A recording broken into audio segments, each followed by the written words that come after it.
नाम ओम की ध्वनि का एक बार सब लंबे स्वर से गहरा श्वास लेकर के उच्चारण करेंगे।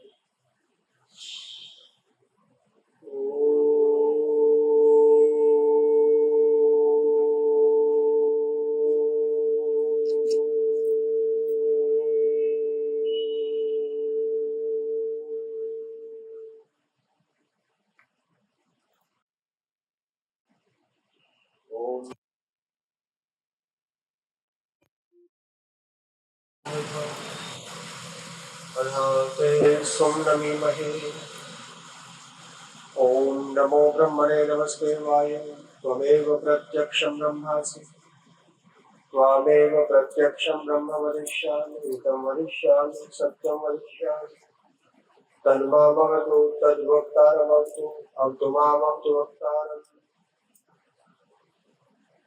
तू ही आत्मज्ञान बलदाता सुयस विद्य जन गाते हैं। तेरी चरण शरण में आकर भव सागर तर जाते हैं। तुझको ही जपना जीवन है, मरण तुझे बिसराने में। मेरी सारी शक्ति लगे प्रभु तुझसे लगन लगाने। मेरी सारी शक्ति लगे प्रभु तुझसे लगन लगाने। ओम शांति शांति शांति।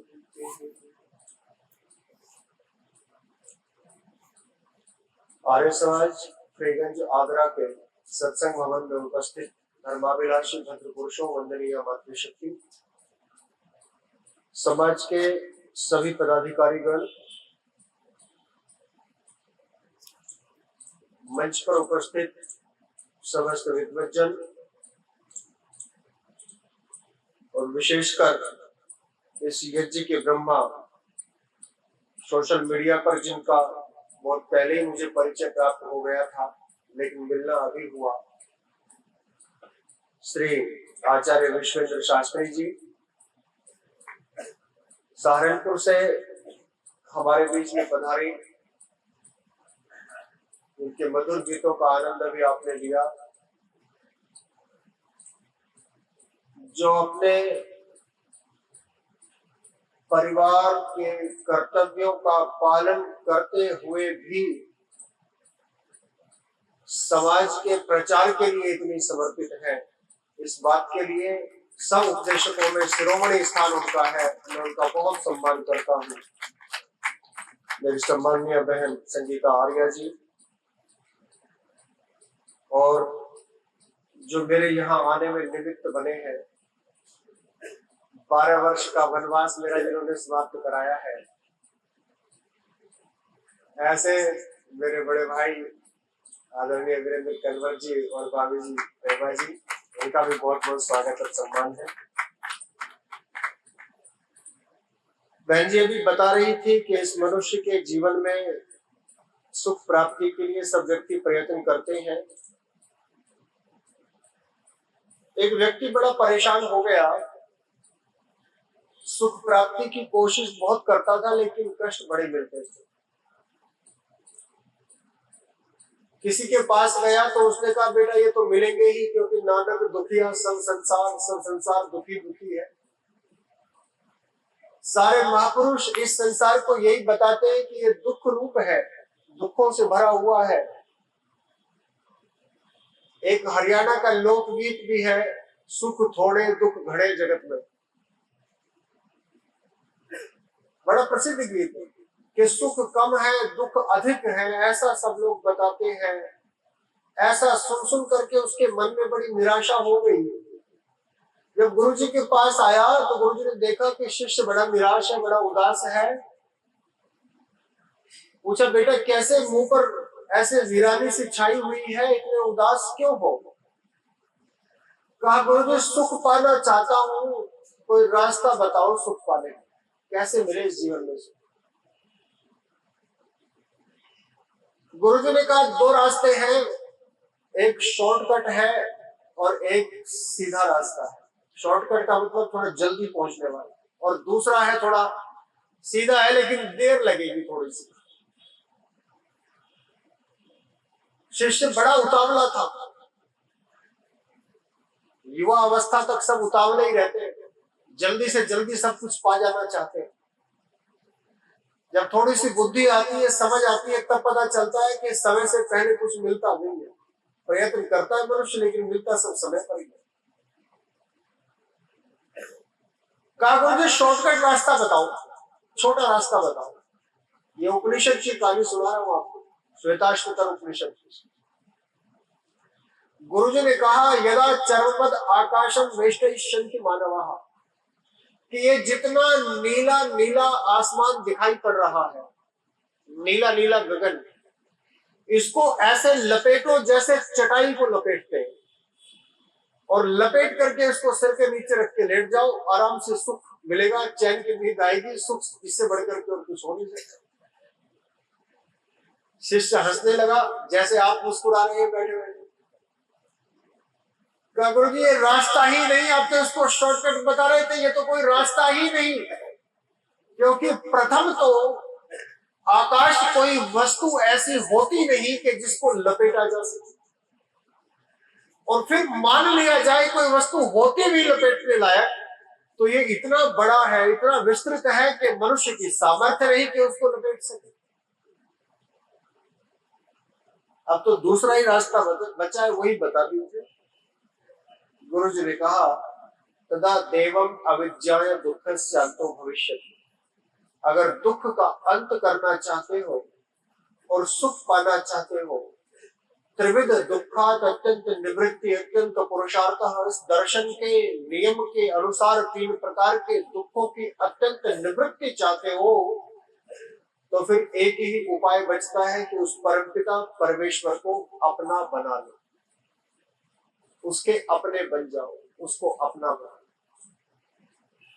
ये उपनिषद का ऋषि कहता है कि परमेश्वर को प्राप्त किए बिना इस संसार के प्रयत्नों से दुखों का अंत करने का स्वप्न देखने वाला मानव अभी अज्ञानी है। संसार के प्रयत्नों से क्षणिक आराम तो मिल सकता है, जैसे किसी के जले हुए अंग पर थोड़ा सा ठंडा जल डाल दिया जाए, बर्फ का जल डाल दिया जाए, तो उसको एक क्षण के लिए आराम मिल सकता है, लेकिन जैसे ही वो जल दूर हो जाएगा, वैसे ही जला हुआ अंग पुनः उसका कष्ट अनुभव करने लगेगा, दुख देने लगेगा।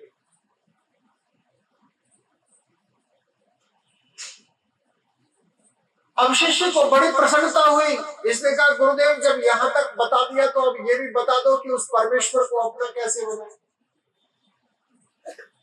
जब इतना उपदेश आपने कर ही दिया कि उसको पाए बिना दुखों का अंत होगा नहीं, तो इतना भी बता दो कि उसको अपना बनाए कैसे, उसको अपना बनाने का रास्ता क्या है। गुरुजी ने कहा मुझे तो वेद का एक मंत्र पता है, क्योंकि ये वेद प्रचार का कार्यक्रम है, श्रावणी उपाकर्म।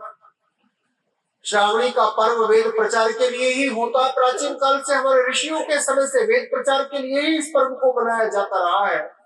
वेद के पढ़ने पढ़ाने, वेद के सुनने सुनाने के लिए इसका कार्यक्रम प्रारंभ किया गया था हमारे ऋषियों के द्वारा। तो गुरुजी ने कहा वेद में एक मंत्र आता है, न पापासो मनामहे नारा यासो नजल हवा यदिन्नु इंद्र सचासुते सखायम कृणवामहे। ये मंत्र है।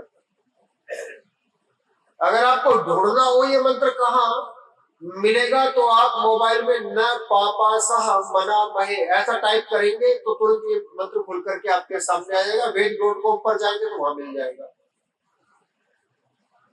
भगवान ने कहा, गुरु ने कहा कि देखो भगवान को तुम तो अपना बनाना चाहते हो, पर पहले भगवान से तो पूछ लो वो भी तुम्हें अपना बनाना चाहते हैं कि नहीं।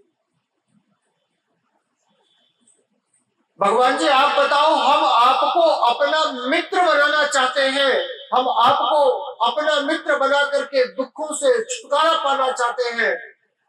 भगवान ने कहा मुझे मित्र बनाने से दुखों से छुटकारा मिलेगा, मुझे क्यों मित्र बनाना चाहते हो ये बताओ। मुझे मित्र बनाने से दुखों से छुटकारा कैसे मिलेगा। एक बार की बात है,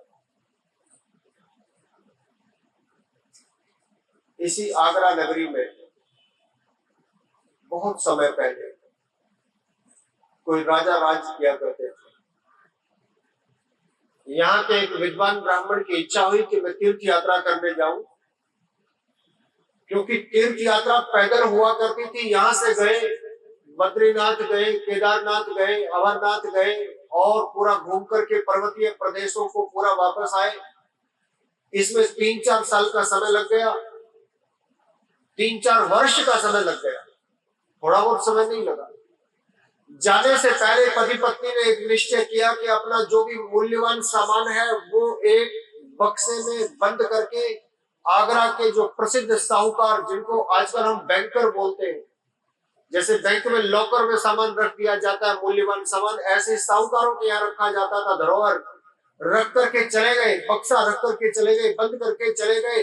एक तो पड़ोसी होने के कारण, दूसरा विश्वसनीय होने के कारण कोई लिखा पढ़ी की नहीं। जब 3-4 साल में आए, आकर के अपना सामान मांगा तो उन्होंने कहा देखो, जहां अपना बक्सा रख करके गए थे, जैसे ताला बंद करके गए थे वैसा का वैसा रखा है, अपना उठा लो और ले जाओ।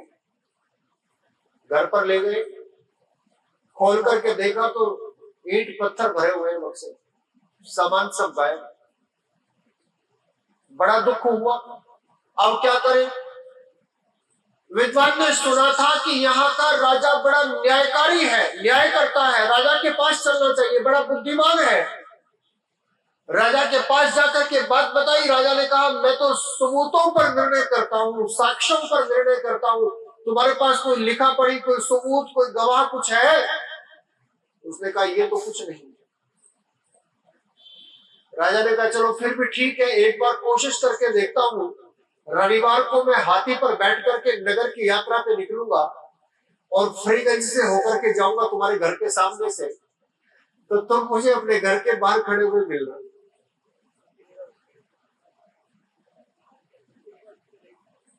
फरीगंज में नहीं आता था राजा? आता था। हाथी के लायक तो है सड़कें हैं। तो तुम अपने घर के बाहर खड़े मिलना। घर के बाहर खड़ा हुआ मिला। राजा ने उसको देखते ही हाथी को रुकवाया, हाथी को बैठाया गया और बैठाने के बाद सीढ़ी लगाई गई, क्योंकि हाथी बैठने के बाद भी बड़ा ऊंचा होता है। सीढ़ी लगाई गई, यह स्टूल रखा गया, वो ब्राह्मण ऊपर आया। राजा ने उसको अपने गले से लगा लिया और जोर से बोल करके कहा ताकि सामने के घर में खड़ा हुआ वो साहूकार भी इस बात को सुन ले, अरे मेरे मित्र, कई वर्षों के बाद दिखाई पड़े हो, कहां चले गए थे? कहा महाराज मैं तीर्थ यात्रा करने गया था। कहां गए थे? वहां गया था। तो मेरे लिए कुछ प्रसाद लाए कि नहीं? कहा महाराज सूखी हुई खुबानी लाया हूं, अखरोट लाया हूं, बादाम लाया हूं, आपके लिए भी लाया हूं। कहा तो फिर रविवार को, आज तो रविवार है, फिर बुधवार को दरबार में आना और आकर के वही सबके सामने प्रसाद ग्रहण करूंगा जो तीर्थ यात्रा से लेकर गया। राजा ने इशारा किया, सीढ़ी हट गई, हाथी चला गया। अब ये विद्वान सोचने लगा कि ये क्या न्याय हुआ, जो थोड़े बहुत अखरोट घर में रखे हुए थे 2-4 दिन खाते, वो भी राजा ने मंगवा दिए। ये कौन सा न्याय हुआ? लेकिन देखता क्या है कि राजा के जाते ही वो साहूकार अपने पुत्र का कॉलर एक हाथ से पकड़े हुए और एक हाथ में बक्सा लिए हुए दौड़ता हुआ आ रहा है और आकर के बक्सा नीचे रखा और पुत्र को एक धौल जमाई और कहा कि पैर पकड़ इनके, क्षमा मांग इनसे, दुष्ट, तेरे कारण से इनका कितना मन दुखा होगा इनका।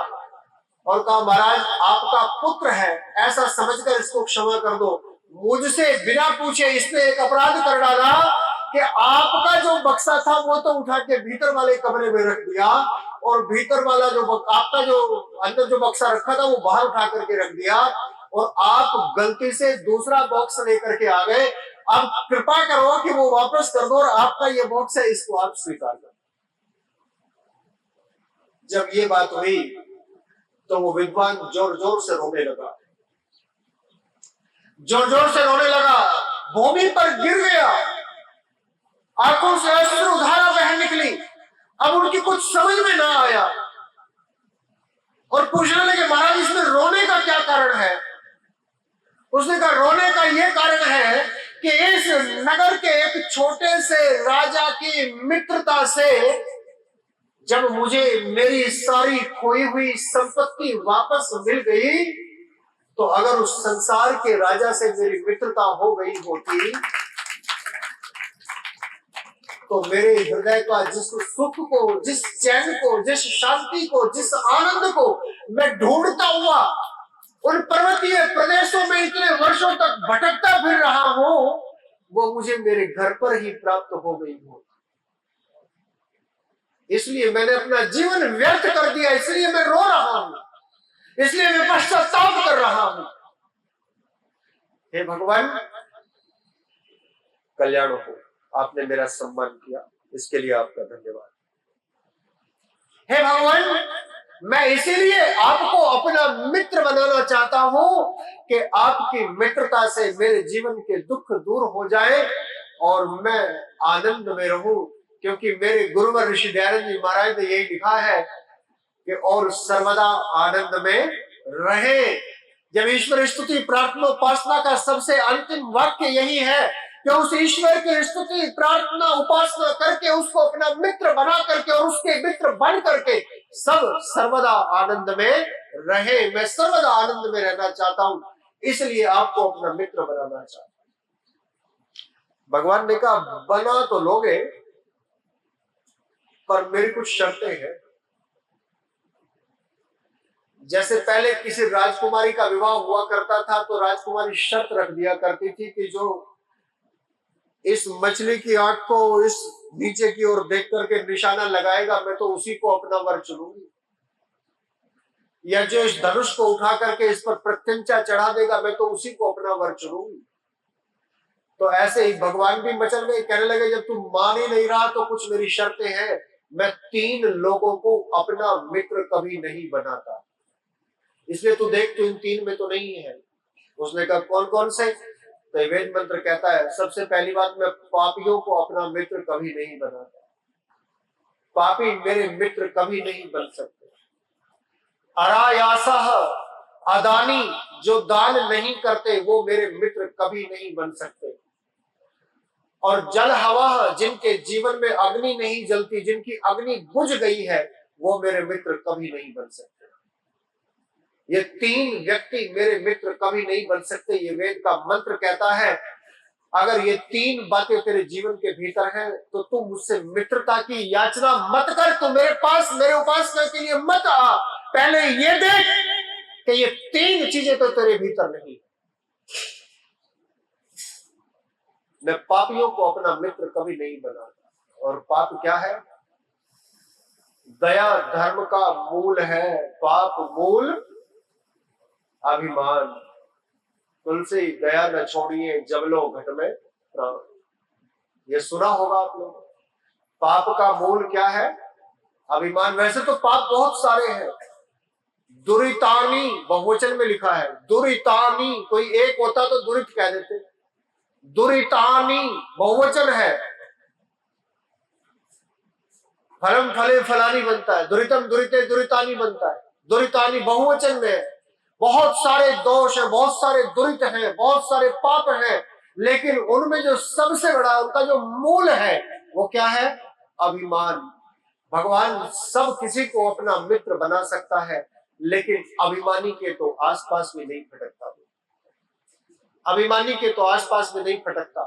और अभिमान किसी भी प्रकार का हो, चाहे वो जाति का हो, चाहे वो कुल का हो, चाहे वो धन का हो, चाहे वो विद्या का हो, चाहे वो रूप का हो, चाहे वो ज्ञान का हो,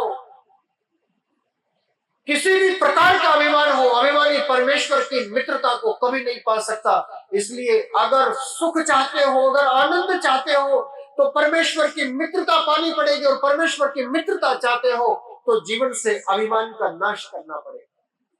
अब चूंकि समय बहुत नहीं है, इसलिए मैं केवल अभिमान के बारे में थोड़ी सी बात बता रहा हूं। अभिमान 3 प्रकार का होता है, क्योंकि ये सारा संसार त्रिगुणात्मक है।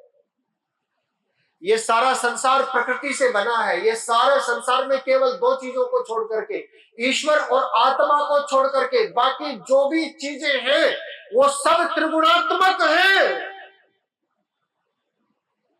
3 गुण वाली सृष्टि से बनने के कारण, जैसे माता और पिता से उत्पन्न हुए संतान में माता और पिता के गुण विद्यमान रहते हैं, वैसे ही इस प्रकृति के 3 गुणों से उत्पन्न होने के कारण संसार की प्रत्येक वस्तु में ये तीन गुण विद्यमान है। और ये तो बहुत नजदीक पैदा हुआ है, क्योंकि प्रकृति महान तत्व अहंकार। सृष्टि का जो क्रम है निर्माण का, सांख्य दर्शन में जो क्रम बताया है निर्माण का, उसमें बताया कि प्रकृति के तत्व जब मिलते हैं तो मिलकर के उनसे सबसे पहले महत्त्व बनता है, बुद्धि बनती है, और उससे जो पहली चीज बनती है वो बनती है अहंकार। आंख खोलने के बाद बालक जब बोलना सीखता है तो सबसे पहले मैं बोलना सीखता है, मैं। अब ये आप लोगों का भ्रम है कि आप उसको पानी को बता रहे हो कि मम मम मम मम मम पानी मांग रहा है, बाकी वो सीखता मैं ये बोल रहा, सबसे पहले मैं बोलना सीखता। ये अहंकार तीन प्रकार का होता है, एक सात्विक, एक राजसिक और एक तामसिक। समझ गए होंगे। जब व्यक्ति ये सोच ले, बहुत सूक्ष्म अंतर है, विचार कर लीजिएगा और याद करके ले जाइएगा इस बात को, बहुत सूक्ष्म अंतर है। पहला तामसिक अहंकार, नीचे से ऊपर को चलते हैं। तामसिक अहंकार उसे कहते हैं जब व्यक्ति ये विचार कर ले कि मैं ही हूं, मैं ही शब्द पर जोर दे रहा हूं, मैं ही हूं, तो तब समझिए उसके जीवन में अहंकार तामसिक रूप धारण कर चुका है। अब मामला खतरनाक होने वाला है। चाहे रावण हो, चाहे कंस हो, चाहे दुर्योधन हो, चाहे जरासंध हो, चाहे हिटलर हो, चाहे स्टालिन हो, चाहे माओ हो, इन सब के जीवन में क्या था? मैं ही हूं, मेरे सिवा और कोई नहीं है। ये तामसिक अहंकार है, ये बड़ा भयानक होता है। जब ऐसे तामसिक अहंकार वाले लोगों के हाथ में अधिकार प्राप्त हो जाते हैं तो झगड़े होते हैं, मारकाट होती है, लड़ाइयां होती हैं, विध्वंस मच जाता है, हाहाकार मच जाता है, उजड़ जाती है संस्थाएं, उजड़ जाते हैं घर, उजड़ जाते हैं देश, कौवे बोलते हैं, गिद्ध बोलते हैं, चीत्कार करते हैं, चारों ओर हाहाकार मचा देते हैं ये लोग। इनमें जितनी जितनी सत्ता इनको प्राप्त होती जाती है, जितनी जितनी सामर्थ्य प्राप्त होती जाती है, उतना उतना ये विनाश का कारण बनते चले जाते हैं।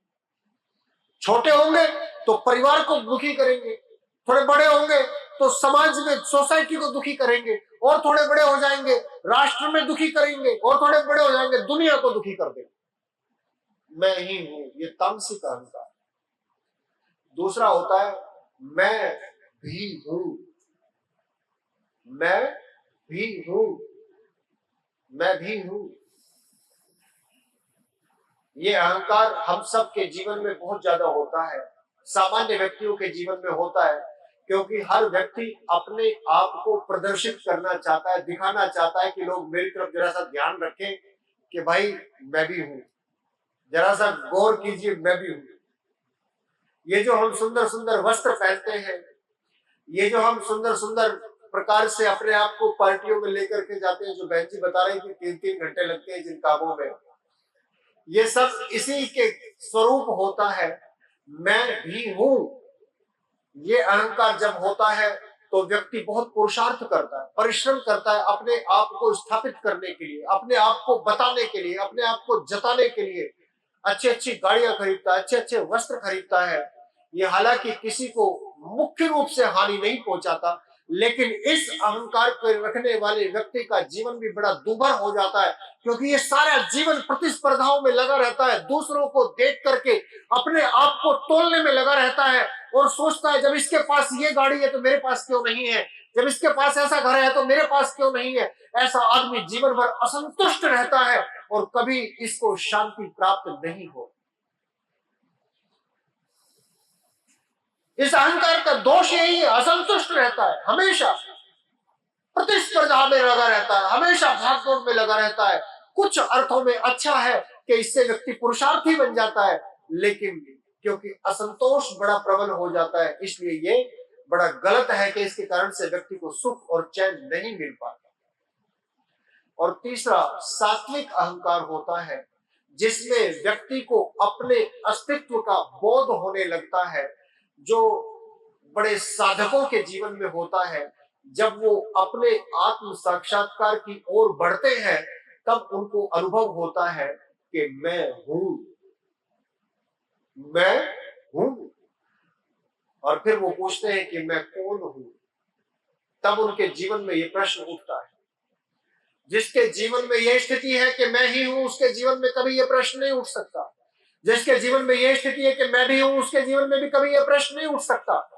मैंने कई विद्वानों के उपदेश अपने बचपन में सुने हैं, जो आकर के हमारे गुरुकुलों में उपदेश दिया करते थे और कहा करते थे कि अपने आप से यह प्रश्न पूछो कि मैं कौन हूं। लेकिन जब मैंने स्वाध्याय किया, जब मैंने ऋषियों के चरणों में बैठ करके थोड़ा सा ज्ञान प्राप्त किया, जब मैंने और बड़े गुरुजनों से प्रश्न पूछे, तो उन्होंने कहा हाँ, ये प्रश्न तुम्हारे जीवन को एक दिशा दे सकता है कि मैं कौन हूं। लेकिन ये प्रश्न उठता उसी के मन में है जिसके मन में सात्विकता आ जाती है और जो ये विचार करने लगता है कि मैं हूं। और फिर उसके मन में प्रश्न उठता है कि मैं कौन हूं। क्या मैं शरीर हूं? क्या मैं आत्मा हूं? मैं क्या हूं? मैं कौन हूं?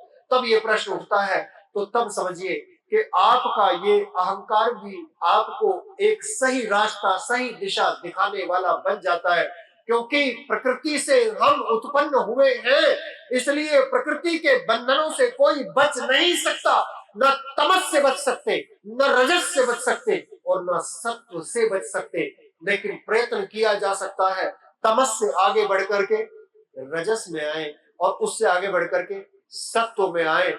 उद्वयम तमसस परि स्वः पश्यन्त उत्तरम देवम देवत्रा सूर्य मगन में ज्योति उत्तमम। तमस से रजस, रजस से उत्तम अर्थात जो सत्व है उसको प्राप्त करें। और जब ये प्रश्न हमारे मन में आएंगे तो हम ईश्वर की ओर बढ़ चलेंगे और ऐसे भक्तों को ईश्वर अपना पुत्र, अपना मित्र मान करके स्वीकार कर लेंगे। जो बात बहन जी ने बताई थी कि अपना पुरुषार्थ हम करें, उसके बाद माँ के ऊपर छोड़ दें। माँ हमें उठाएगी, माँ हमें गोदी में लेगी, माँ हमें प्यार करेगी, माँ सब कुछ करेगी। लेकिन हमें तो अपना पुरुषार्थ करना है ना। और वो पुरुषार्थ क्या है कि पाप को दूर हटाना है, तमस और रजस से बच करके सत्व की ओर जाना है। और एक स्थिति ऐसी आएगी जब सत्व भी छोड़ना पड़ेगा। उस स्थिति को बोलते हैं त्रिगुणातीत। ये शब्द भी कुछ भक्तों ने सुना हो तो वो भी सुन ले। त्रिगुणातीत, ये भी एक स्थिति आती है त्रिगुणातीत, जिसको विदेह स्थिति बोलते हैं। वो स्थिति भी प्राप्त हो जाएगी। मैं आप सबको आनंद मिले, आप सबके कल्याण हो, आप सबका शुभ हो, आप सबको खूब खुशियां मिले, ऐसी शुभकामना करता हुआ अपनी वाणी को विराम देता हूँ। ओम शांति शांति शांति।